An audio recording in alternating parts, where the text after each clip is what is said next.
Mario Kart World is the newest addition to the Mario Kart franchise. It introduced rail grinding, wall riding, and has a free roam mode that allows you to freely traverse the world.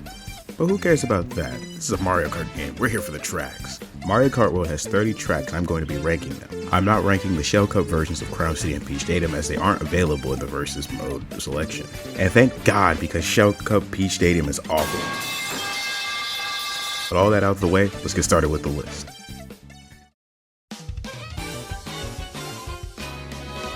I don't care what anyone has to say, Koopa Troopa Beach is the worst track in the game. It's just a circle. That's it. At least it isn't like how the SNES retro tracks were on DS. We actually get all 5 laps. That still doesn't help this garbage tier track. It would be a Mario Kart game without a Mario Circuit remake. This time around it combines Mario Circuit 1, 2, and 3 from Super Mario Kart into one track. The layout of this track is still extremely boring and it's super flat, but at least it's a bit more interesting than Koopa Troopa Beach, even though it's unironically shorter.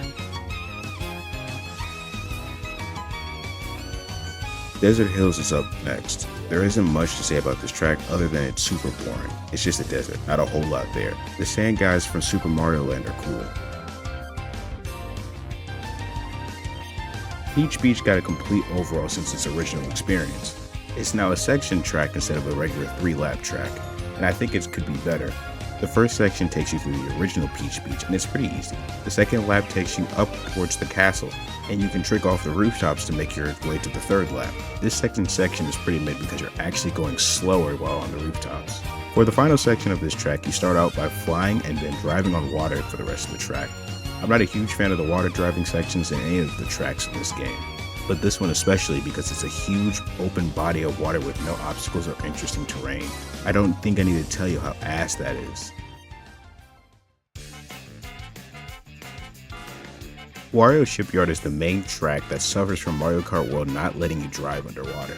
Most of the original track was underwater, and bringing the course out of the water takes away from the sunken ship theme they were going with. I also really don't like the water driving on this track. The water is constantly rising and lowering, making it hard to time your tricks. For tracks like Salty Salty Speedway and Peach Beach, driving on water is bearable, but on this track it's actually annoying. Starview Peak isn't anything special. It's just a really boring track with split paths that really don't have a reason to exist. The part where you drive on water is alright, but it isn't anything special. This track is just mid.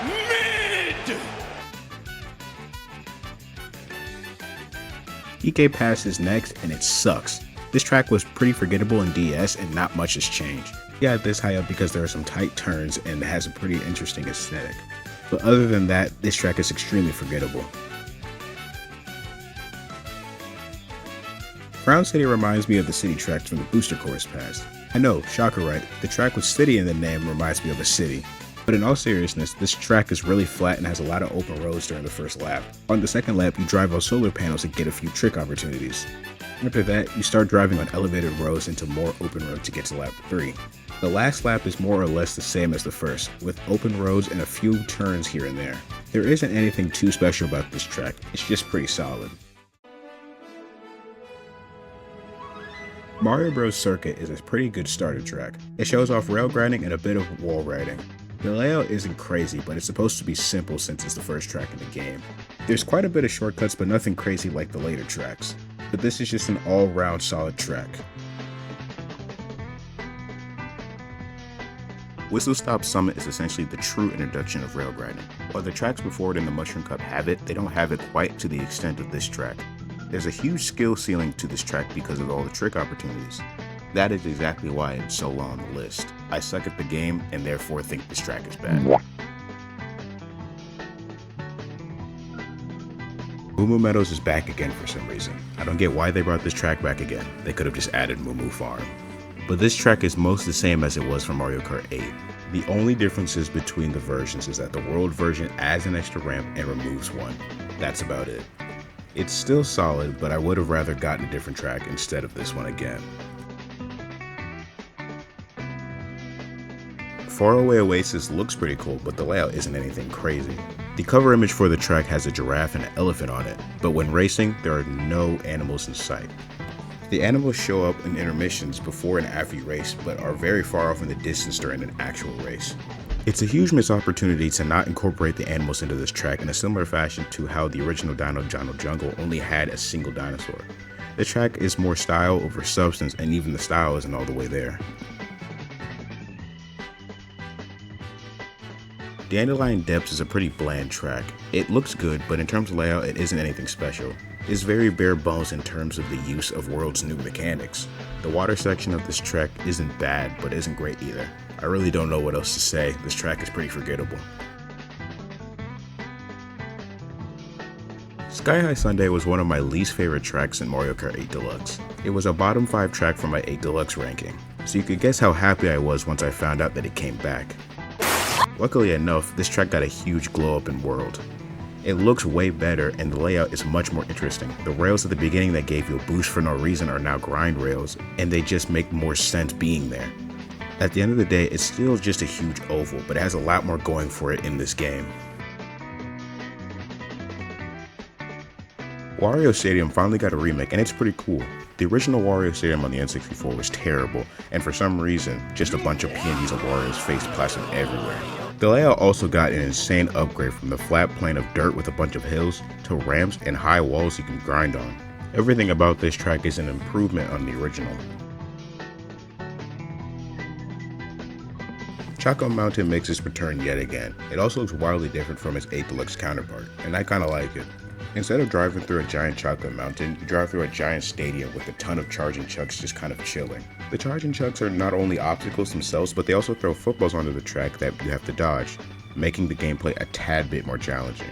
I find the idea of Choco Mountain being a hangout spot for all of the charging chucks really funny. Other than the changes in the look of the track, it's pretty simple and relatively similar to the originals, so it'll sit in 16th place.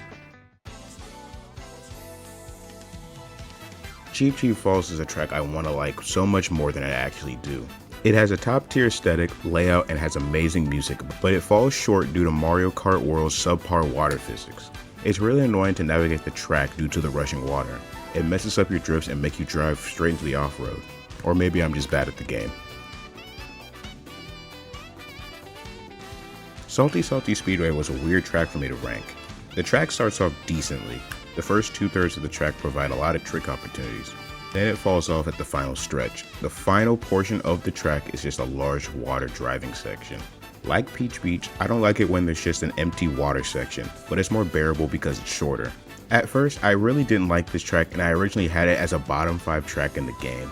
But the more I played, the more shortcuts I found and this track became a lot more enjoyable.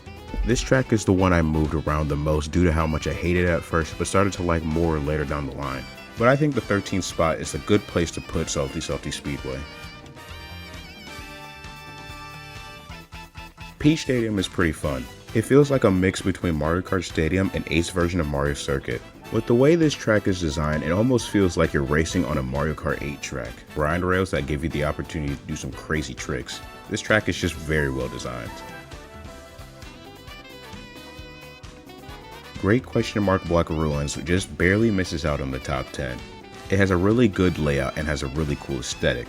And there are a ton of shortcuts and techs that are possible on this track. And they all look super impressive. I just don't have a good enough grasp on the mechanics of the game to execute them myself. This track looks extremely good and is very technical in terms of the shortcuts. It just barely misses out on top 10 because I enjoy racing on all the other tracks above it more. To start the top 10, we have Dino Jungle. It had an insane glow up in World. The original GameCube version was extremely boring and only had one dinosaur. This version is a Jurassic Park facility with at least 4 dinosaurs, which is pretty fantastic. Say that again? On the second lap, a T-Rex breaks through the wall and it adds a lot more life to this track. Everything about this track is amazing. Dry Bones Burnout is basically bone-dry dunes if it were actually good. Plus lava. The track looks great, being right next to a volcano and has a giant dry bone skeleton as the center point of the whole thing. Unlike Starview Peak, this track has different paths that actually have a reason to exist. And said paths are extremely narrow, making it an actual challenge to race on, especially with all 24 racers bunched together. On a first playthrough, this track can actually trip you up, and I do appreciate the level of difficulty. I love Blue Cinema. This track in concept is already amazing. It's a haunted movie theater that you drive through. That's so peak. I know that the layout is pretty basic, but the theming and execution of the theme makes this track absolute cinema. Due to its simplicity, I can't put it any higher than the number 8 spot. Acorn Heights is where the new mechanics of Mario Kart World truly shine in my opinion. After you pass the first jump, you get into this huge area filled with places for tricking, wall riding, and rail grinding, and you can just continually chain them together. There are so many paths, and even though I've played through this track quite a few times, I still don't think I've seen all of them. The final stretch has a bunch of vines that you can grind and trick off of. This track looks amazing and plays just as great as well. DK Spaceport is a top tier track. It's an amazing homage to the original Donkey Kong arcade game. You start the race by seeing Robo DK as he heads to the top of the track. This track is 6 laps, with every lap having a different type of obstacle and element for every one. On one lap there are a ton of grind rails, on another there's a ton of walls to ride on. The final is just a mad dash from the finish line as Robo DK is chucking barrels down at the track, and after dodging all of that, you finally pass him and finish the race. This track is a great experience and just barely missed out on the top 5 because of how elite the tracks above it are. We all know Shy Guy Bazaar. It's an incredible 3DS track that unfortunately, or fortunately depending on how you look at it, never got included in Mario Kart 8 Deluxe. Mario Kart World gives this track a ton of new shortcut options, including one near the starting line that I can't do. The aesthetic of the track was changed a bit from the original. Now this track is attached to Sarasa Land and makes it even more interesting. This track was already good and now it's even better. Toad's Factory is a classic that finally got a remake, and a great remake it is. This remake of the track basically has the exact same layout just with some added areas. You can reach these new areas by using Mario Kart World's new mechanics. The shortcut near the end of the track with the metal beam is always fun to go for. This track was always phenomenal and it got even better. Ever since Super Mario Kart, there has been a track with the name Rainbow Road. It's meant to be the final track in the game and it's usually extremely difficult. Mario Kart World's Rainbow Road isn't all that hard, but it makes up for it in pure spectacle. The first lap starts you off with the classic look of a Rainbow Road, where your kart is affected by a speed boost. The second lap has you go to a water area that looks pretty similar to Starview Peak, but unlike that track, the water section is actually decent. After you leave the water section, you return to the road and now it's blue, so that's cool. The third lap takes you to a space station, but not the garbage one from 8. The classic rainbow thwomps make their return and the track has a bunch of sharp turns. For the final lap, you are taken to a road with even more sharp turns and the speed boost effect. That makes it pretty tough to stay on the track at times, and it's just a mad dash into the end of the race. This track is really good. It looks great and the music is top tier. It's definitely a track worthy of the name Rainbow Road. Just like how there's a new Rainbow Road in every Mario Kart game, there's also a new Bowser's Castle each time as well. Since Bowser is my favorite Mario character, I'm gonna be a bit biased towards anything with his name on it, but this track is genuinely amazing. There are a ton of shortcuts on this track, and even though I'm not good enough to do them, it's still fun to try them. Like most Bowser castles, there is lava everywhere and a giant Bowser statue. But this track is different because of the speed boost you get on the second half. It's hard to control your car and you have a very high likelihood of driving into the lava. And during the final stretch of the track, there are giant balls of fire falling onto the track, and it makes you feel like you're in a final boss arena. For the number 1 spot, we have Airship Fortress. It's so goated. Mario Kart 8 Deluxe only got 4 DS tracks in the Booster Course Pass, and one of them was Mario Circuit. Airship Fortress got snubbed for a fucking circuit track.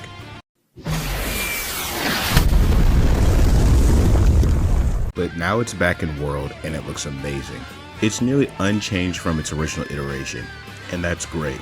Every aspect of the original track is here, the rocky wrenches, the fire pillars, and the huge spiral at the end. Even if this track lacks the huge variety of paths like tracks such as Dry Bones Burnout and Acorn Heights, it's still extremely fun, earning its place at the top of the list. Well, that's the list. Mario Kart World's track selection is definitely quite interesting, but it's pretty good overall. I made a tier list version of my ranking so you could see exactly where each track would be placed. Whether you agree with my list or think I'm completely insane, let me know your thoughts. I'm out of here.